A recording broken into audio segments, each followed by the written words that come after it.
Pinabulaanan ng isang maritime law expert ang pahayag ni Senadora Amy Marcos na may hypersonic missiles umano ang China na nakaumang sa Pilipinas.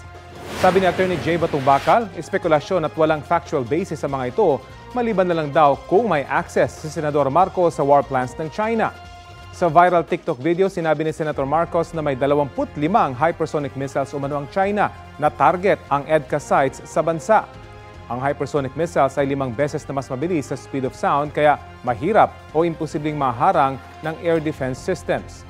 Nang tanungin si Senador Marcos, hindi siya nagbigay ng detalye kung ano o sino ang kanyang source.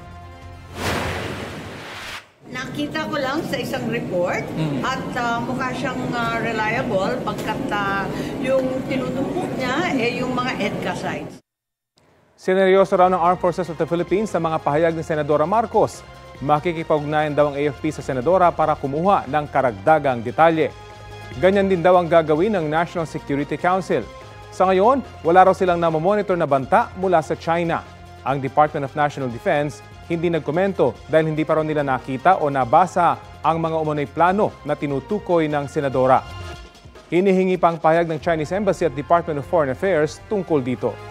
Nitong Martes lang, nagpulong sa 9th Bilateral Consultation Mechanism ang mga kinatawan ng Pilipinas at China, kabilang sa napag-usapan ang pagpapahupa ng tensyon sa West Philippine Sea. Kapuso, alamin ang maiinit na balita. Bisitahin at mag-subscribe sa GMA Integrated News sa YouTube.